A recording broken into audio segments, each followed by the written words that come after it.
Hi guys, welcome to my 2-year review of my MT10. Near enough exactly 2 years and 12,500 miles later. Now, what do I still think of it?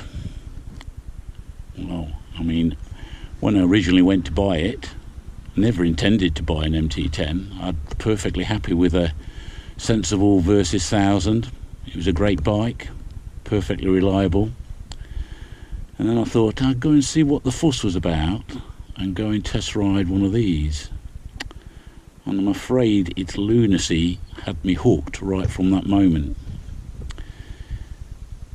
All I can say is it's just such a buzz to ride. I mean, I'm no racer. I didn't used to have a sports bike. I've had a series of adventure bikes. I had a Bandit, I had a Tiger 800, I had the Versys 1000, all perfectly good, sensible bikes. I mean, I like to tour, but when I test rode that, I was just blown away by how hard that thing accelerates. It's just intense, really. You go through the gearbox, and I've got the quick shifter fitted to it.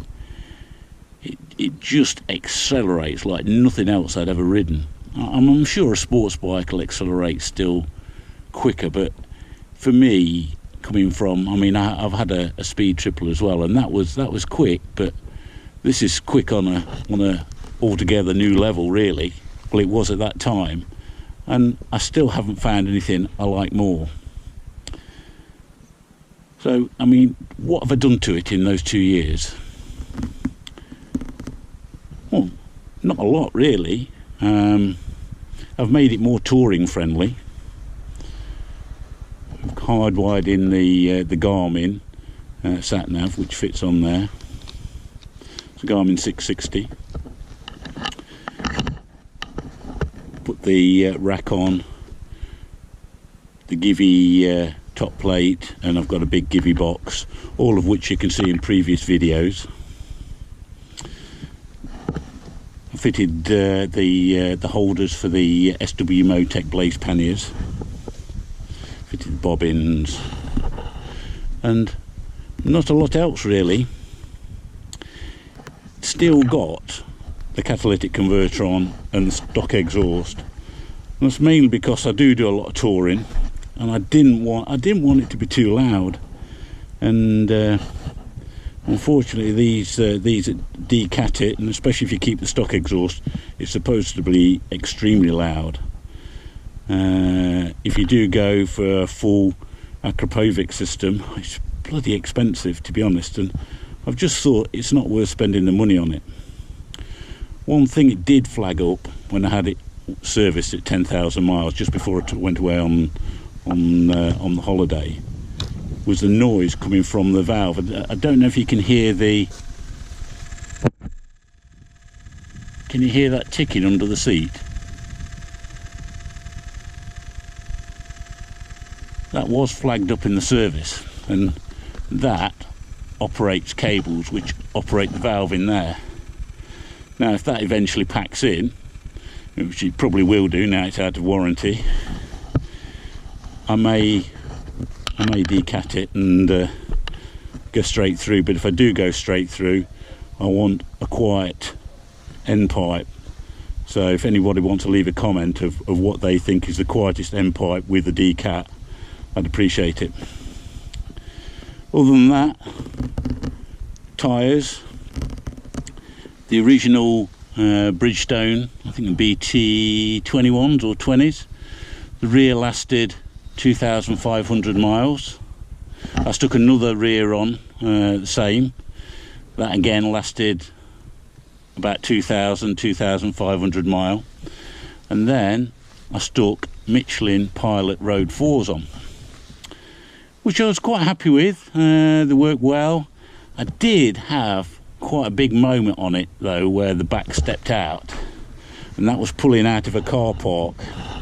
And just, you know, I hadn't even been down the road. I just gave it just a little bit too much, and it stepped right the way round, and I was told by Yamaha subsequently that I'd probably not even given a chance for the sensors and everything to synchronise the wheel speeds before the back wheel was spinning. So something to be aware, as soon as, you know, if you switch on, then pull out and turn, and just too heavy on the right hand, just be careful, give it a chance to initialise, even if your traction control's on, because that thing, it can have you, and it can have you off bad if you're not very, very careful.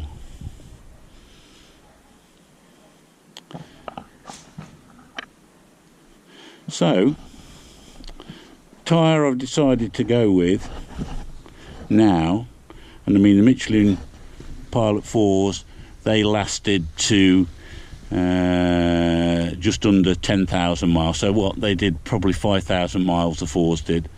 I've gone with the Pilot Road 5s, and I've just got back off this 2,000 mile tour across France, and as you can see, it's still looking pretty good. I mean, they've got what, 2,500 miles, and bear in mind the stock tyre, the stock Bridgestone, was completely had it. I mean, like right down past the wear bars at that same mileage. So it's looking good. They feel pretty good. I mean, I'm nearly to the edge, but not quite.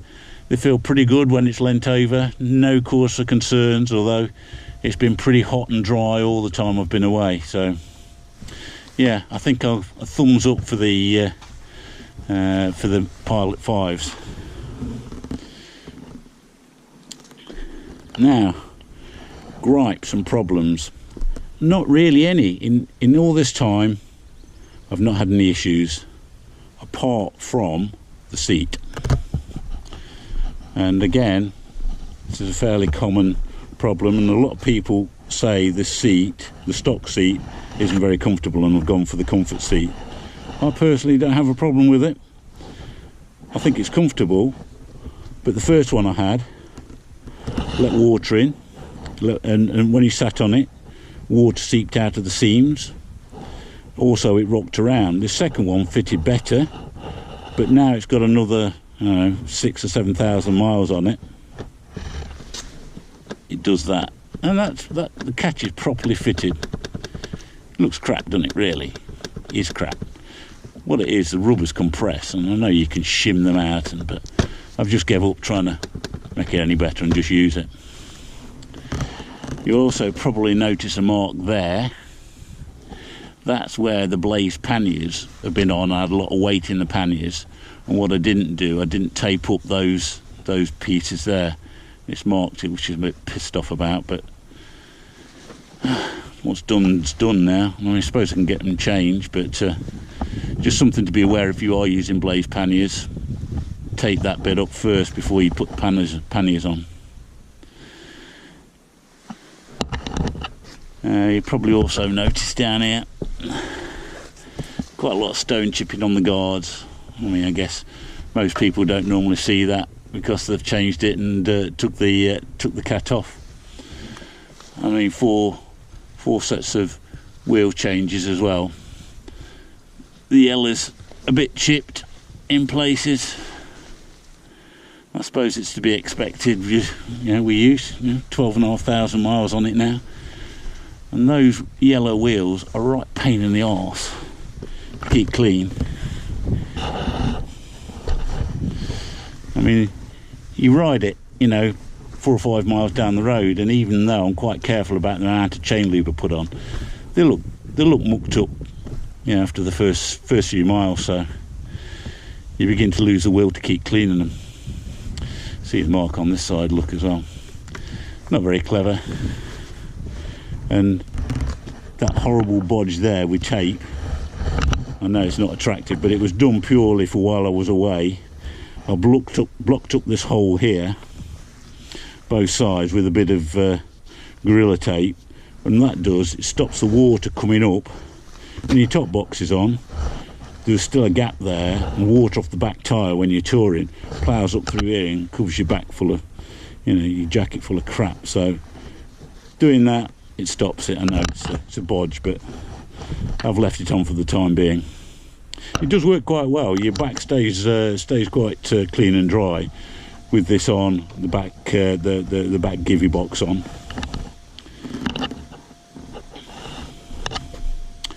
I'd say my other main complaint at this sort of mileage, it's an issue everybody's aware about that owns one, is its fuel consumption. If you are using it for touring, I mean, as much as I love it, it's not ultra practical. I mean, let's have a look what the current MPG is. Let's have a look.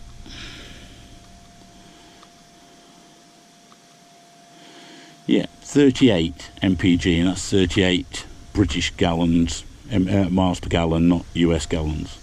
So it's pretty rubbish. And the other problem is, it's got a 17 litre tank, but you see, I don't know if you can see in there, there's a insert with 5 holes in, 6 holes in there. And what it starts doing, as soon as you get to the bottom of that, it starts bubbling up. You think, well, tank's full now, stop filling.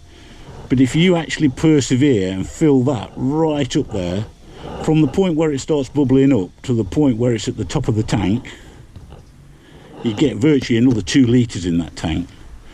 And I mean, that's another, I don't know, 15 mile from where you think you're full. You can get an extra 15 mile.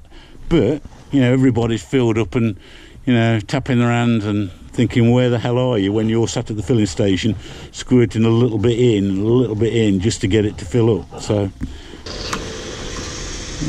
so I've got 12.2 litres in up to the bottom of there, look.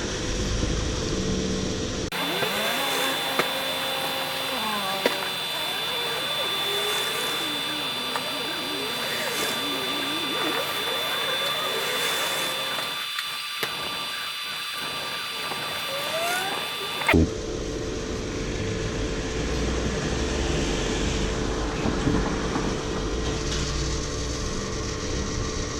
13.73.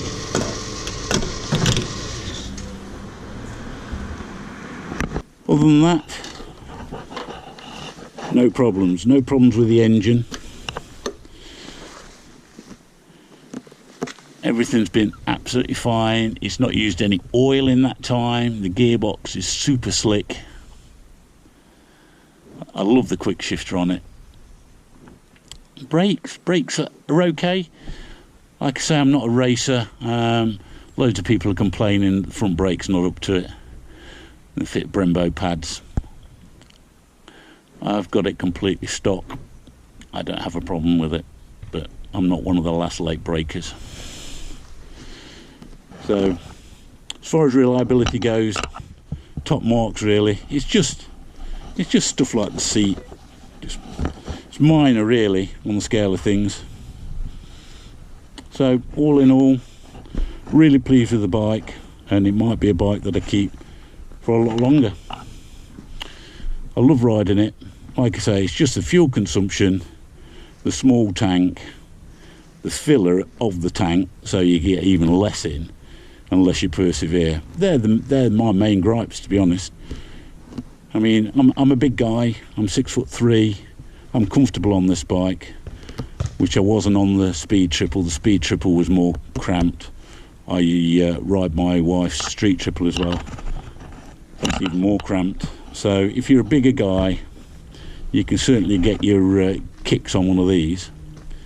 I know looks of them aren't everybody's cup of tea, but I think they look different, look aggressive, and they're they're a right bundle of laughs to ride. You certainly want to have that one down there. I don't know if you can see it, which is the electronically controlled steering damper. When you're getting on that throttle and you don't quite touch that wheel down in a straight line, it gives you a wake-up call and a wiggle. But so far, nothing too serious. But anyway, I'll sign off for now. Thanks for taking a look, and I do recommend these bikes. As far as reliability and fun, There's nothing much better out there. I mean, I paid under 10,000 quid for that as a new bike, and for what I got, really pleased with it. I'm going to hang on to it, and yeah, great bike. Anyway, catch you later. Cheers.